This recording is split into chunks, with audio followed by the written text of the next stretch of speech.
Yo, what's going on, guys? Chris Bonner here, Overtime Athlete. So for the next coached video, I figured I'd go with more of a power movement, and it's actually a ballistic power movement, the med ball broad toss. Some people call it the med ball chest pass. It's slightly different because we're using a little bit more power from our legs when we actually do this. I see a lot of athletes, a lot of coaches perform this movement. Not saying it's all wrong, but I just think there's a little bit more, I'm a little bit more methodical of what I'm trying to achieve when I apply this stimulus to the body. So to start off, you've seen a med ball broad toss before. What guys do is they take a med ball, they hold it at their chest and explode it out as far as they possibly can. Now, what I'm trying to do is I'm trying to add resistance to a horizontal power movement so that I can then raise the threshold so that when the athlete goes to perform it, essentially, a similar movement, we can do it, we can train that by adding the resistance, right? So when they do it with their own body weight, it'll be a little bit more powerful, we'll say.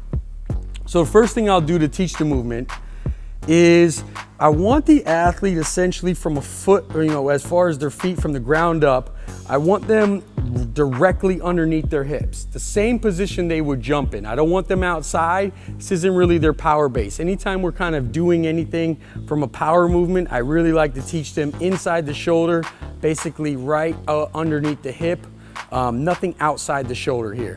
So from that position right there, feet squared up, right underneath the hips. Now from here, what I want them to do is I want them to grab the med ball and I want them to pull it to their chest. Doesn't necessarily need to be against their chest, but basically right at their chest.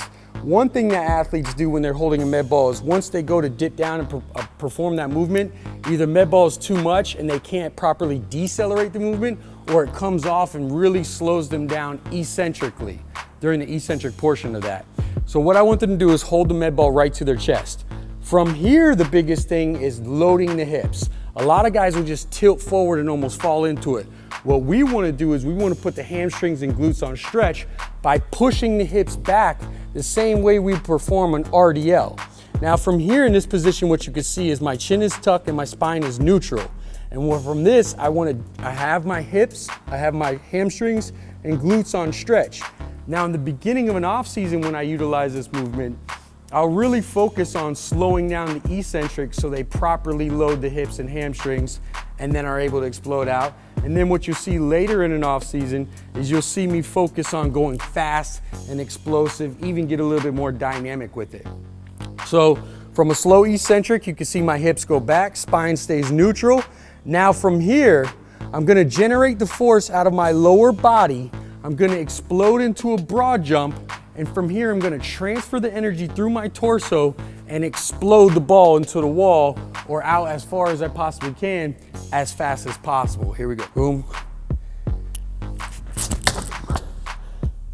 Now, a couple things. As you can see, when I landed with 2 feet forward. You'll see some guys make a mistake of coming and then kind of doing like a gallop. Now, what that tells me is they're only utilizing power out of 1 foot.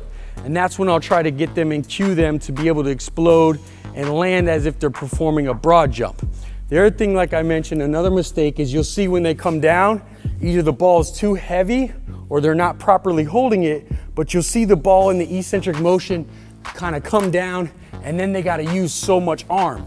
The goal here is to start with the lower body, keep a strong base, transfer that energy up, and just your arms are an extension of the lower body. So it's actually a total body movement. But we don't want to fight that and utilize a lot of energy by throwing the ball down. So keep it tight and explode out each and every time.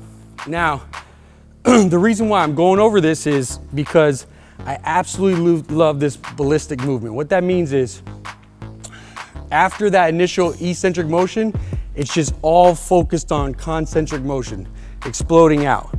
Really working rate of force development. How fast can we produce that power?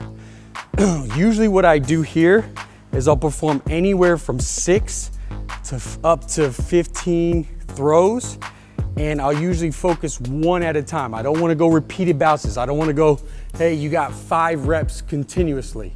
I want 1 all-out movement, max effort, and then repeat, rest, and then repeat. Throw this in if you want to gain a little bit more horizontal power. I love this for football athletes. I love this for, obviously, because of the extension. I love this for any kind of team sport athlete to be able to generate power out of that lower body horizontally when keeping resistance there. So I hope that helps. Coach for you guys. I'll catch you guys next time.